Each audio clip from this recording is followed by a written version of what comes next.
Today I'm continue with my conversation with actor Wing Lee, Beijing, California, new play produced by Asian American Theater. So Wing, tell me about your journey of becoming an actor. My journey. It is a loaded question. It is a loaded question. I started when I was in college, when I was 18, in Taiwan actually.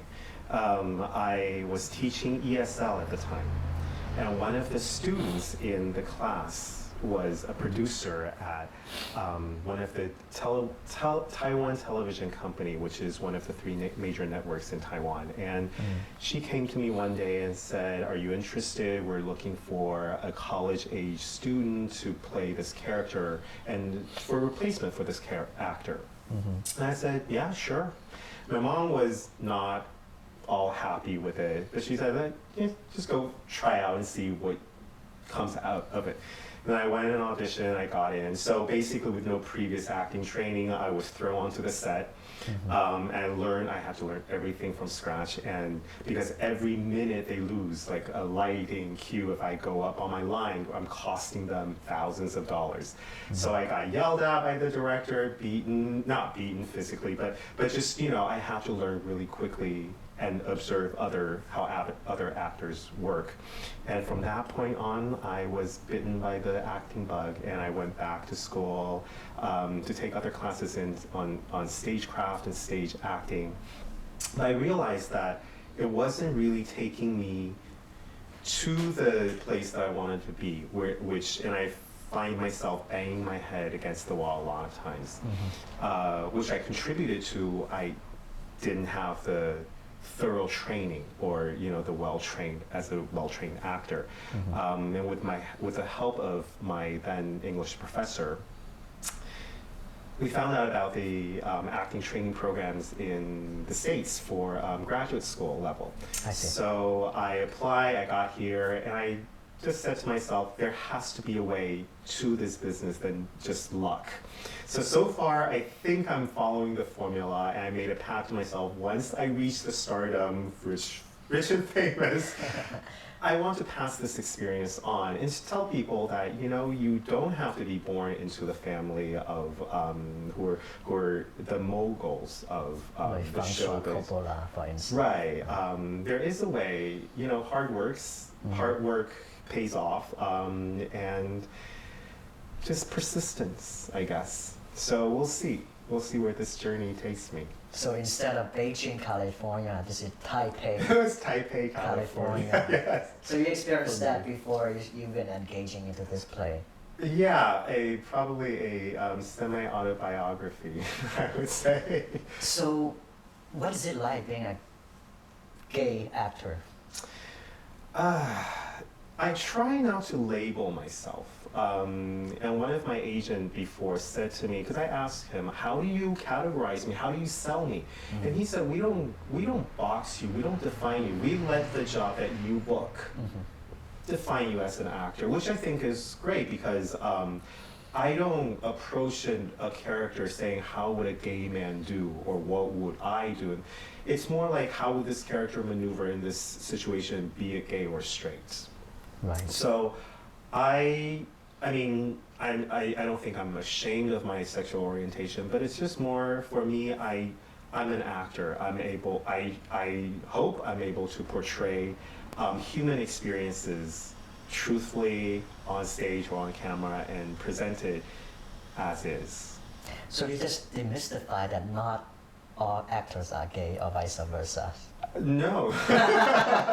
there's no. I mean, it's a showbiz. It's you put on a persona, and people can either interpret it how they want. You really have you have no control of how people think of you as. You can just either embrace it or fight it. And I figure, just embrace what the people, what they see you as. So what was your mom's reaction when you told her that you would like to pursue a business in acting? In acting? Oh, that was a interesting night. she had my life planned out when I was 5. Ah, And it's going into politics and be a diplomat, and that's all what And every parent has their right to envision a future for their hey, kid. you play a president of China. A full circle. So mom should be happy, but she was not happy. But mainly, it's not that she hates the idea. I think it's just more of the job security. Sure. So she did say that if you decide to go into acting, I won't pay for your indulgence. I'm not paying for that. So, and she pulled the other trick card, which is go talk to your dad.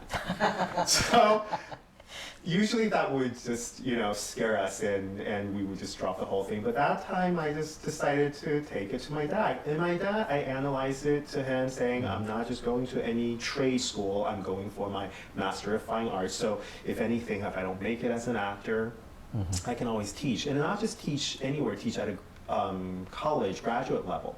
So I remember him saying to me that sounds like you've had it thought out. I see.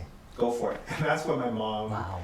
went a little bit crazy, saying I will refuse to pay for the hobby. And then I got a loan, and not to defy them, but I knew that that's something that I wanted. Sure. So I got a loan, and I'm paying off the loan now, which I feel good because that's mine. And I'm not relying on my parents for this. And so it is something that I'm really proud of, actually. So what is that like when you step onto the stage, and what goes through your mind? What goes through my mind? Hopefully not forgetting my lines, for one. But also, it's just an exhilarating experience to be able to portray someone else. And to live another life. I mean, how many times can we live vicariously, of another person's life, or tell their truth, or tell their story, without really giving up all you have? So this is my way of just living as much and going through as much human experience I can in this lifetime. So it's always a thrilling experience when I'm out there and I'm able to truthfully portray human experiences and emotions that people can relate to.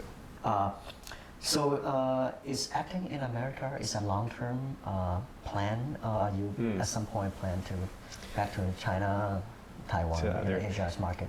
It's always been a goal of mine, or a dream of mine, to use this as a jumping point, to expand to not just nationally, but also internationally, because I do thank my parents now that I'm able to speak Mandarin fluently also. So to be able to expand my circle to Taiwan, Hong Kong, China, Singapore, or the big Chinese diaspora. Right. To be able to connect more with people on that level and bring my talent, my acting chops to share it on a broader level. Right. So share with us anything interesting happen on the stage, anything that audience usually you don't see it from the actor's perspective. Yeah, a lot of times, and I think we're not supposed to do it, but once in a while you'll have a cast who are just more mischievous that will play closing night pranks on each other. I remember doing this show where on stage I have to eat chicken wings.